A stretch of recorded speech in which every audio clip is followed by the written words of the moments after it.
جوزها بعتها لعندي عشان تتعلم الدونات.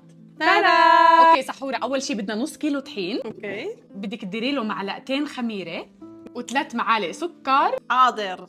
وبالاخر 50 جرام زبدة، اترك الملح علي. هيك شي. طيب يا سحر، وإسا بس بدك تدعكيهم بايديك. طيب.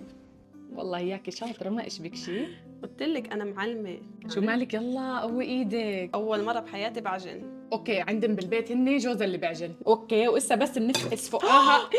يا هون في وين دم. قشرة؟ لا خليه للدم، فيه بروتين. والله طلعت بتعرفي تفقسي بيضة يا سحر. واو. وإسا بس بندير عليها الحليب الدافئ. اوكي. طيب سحر، ب3 كلمات اوصفي لي حالك. عمري 29 سنه، عندي بنتين، بحب السفر، بحب اقعد لحالي. او ميومة، تعالي سلمي عليهم. هلو. لا إسا هي العجينة بنريحها شي ساعة، وإسا بعد ما مرق ساعة بنديرها هون. شوفي صحيح انه إسا بتلزق كتير، بس بعد ما ندعكها منيح حتصير منيحة. اساعدك؟ يلا هيك. وإسا بس نرجع بنخليها تخمر شي نص ساعة ومنرقها. ولا يلا نقليهن.